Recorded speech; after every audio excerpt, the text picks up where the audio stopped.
So yesterday I was going for Raise the Bar 29 winner number 7 in a row and 12 out of 15 this season. I lost with VCU as the Rams couldn't get done covering that 12.5-point margin at home against St. Louis. Oh my God, a handicapper who actually admits that he lost a big play. What a rarity in this business. Listen, when I handicapped the college card yesterday, I narrowed down the board to 7 games that I liked, and every single one of them happened to be a favorite. Hold that thought. I'm going to come back to it in just a moment. When I was in college, I was a double major, broadcast journalism and business. And in business, my track was marketing and advertising in terms of retail management. One of the most fascinating classes I had was consumer buyer behavior. One day had a test, and it was one of those auditorium style classes where you had over 300 people, and it was a true false test, 50 questions. Now normally those type of tests you get in a computerized test. This was a blue book test. You remember the old-fashioned blue books? So pencil and paper. And I thought, who the hell wants to grade a 50-question true-false test on paper? Now, granted, the prof had 2 TAs, and I thought, man, they're going to get saddled with a lot of lousy work. I got the test, and I'm thinking, this is just ridiculously easy. The questions were so moronic. It was a joke of a test. Took maybe 4 or 5 minutes. Zipped right through, done. Out of the 300 people, I was probably in the top 20 in terms of getting that test done, and I'm thinking, free day. Easiest class day of the entire semester. I found out why when the tests were given back in the subsequent next class. It wasn't a test of skill. It was a test of how the professor was going to manipulate the behavior of us, the students. Because in the segment of this question and answer, there was a stretch of 27 consecutive questions where the answer was false. And of 317 people that took the test, only 14 got all 27 consecutive questions where the answer was false correct. I was one of them, with no erasures in the blue book. That's why it wasn't given as a computerized test.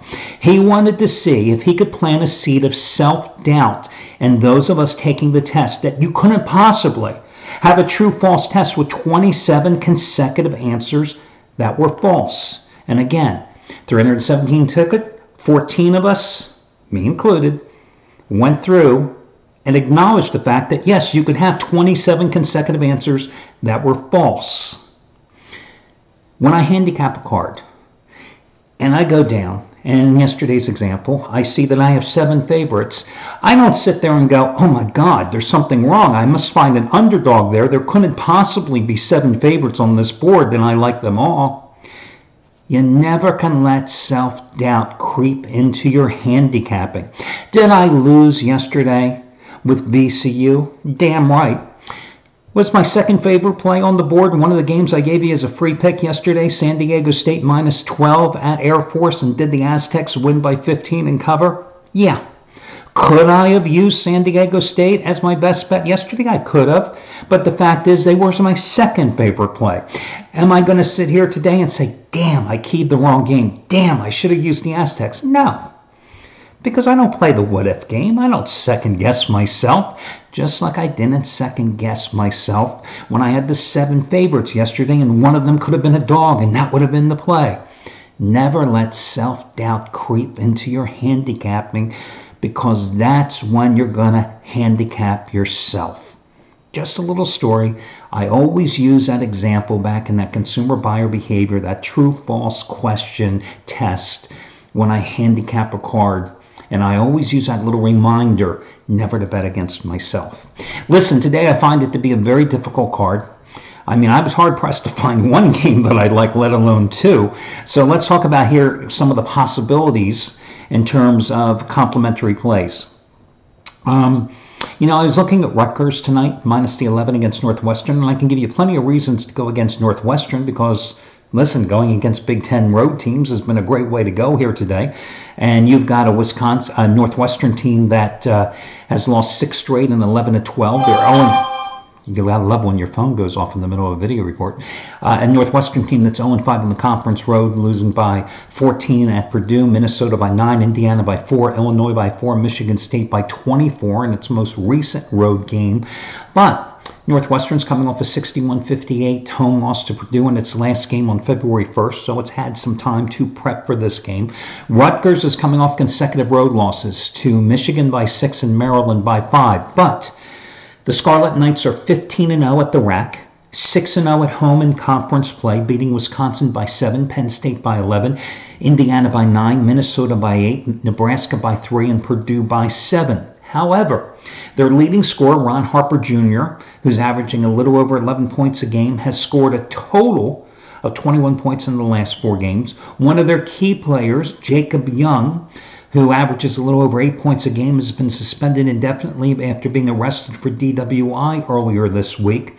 This is a Rutgers team, of course, that gets the job done thanks to its outstanding defense. So, in this case, in what I anticipate to be a low-scoring game with Rutgers looking to rebound after consecutive losses, I think Northwestern plus the points is the way to go. Because again, in 4 of its 6 road losses, Northwestern has played some competitive ball. Yes, got blown out in West Lafayette by 14, got blown out in East Lansing by 24, but otherwise has played competitive in the other games. I think I'm going to take the road dog in this one. In the NBA, boy, it's so tough right now in the NBA because of all the trade deadline deals, because of some significant injuries, to find games that you can actually play. I'm going to go with Portland minus the 5 at home against Miami because Jimmy Butler's out, Tyler Hero's out for the Heat, but the bottom line is Jimmy Butler's out, and the Heat are just not the same team without Butler. Also, Portland's coming back home after getting robbed at Utah on a bad call on goaltending. It should have been against Rudy Gobert. They lost that game 117-114 at Utah on Friday night, a game in which they blew a 13-point lead in the second half as well. They're coming back at home in this one. I like Miami to fail in this game, and I like the Trailblazers, although this line has jumped from 3 to 5. I also like Hassan Whitehead to have a big game against his old mates. Whitehead sat out Friday night. He is rested. Again, I like Portland in this game. You know, the other games, I looked at Memphis and Washington. You know, Memphis, for as good as the Grizzlies have been playing here over the past month, let's just remember they're a bad road team. And surprisingly, the Wizards have won 7 of their last 9 at home, and they've won 3 of their last 4 overall, and they have all come at home as they've been in Charlotte, Brooklyn, and Golden State on this current homestand, or Dallas on this current homestand. But then they inexplicably lose to Golden State, so go figure. So, again, of the 2 complimentary plays today, Northwestern and going with the Miami Heat, I like the Miami Heat a little more. That'll do it for Sunday, guys, and I wish you well, and talk to you again tomorrow. Good luck, everybody.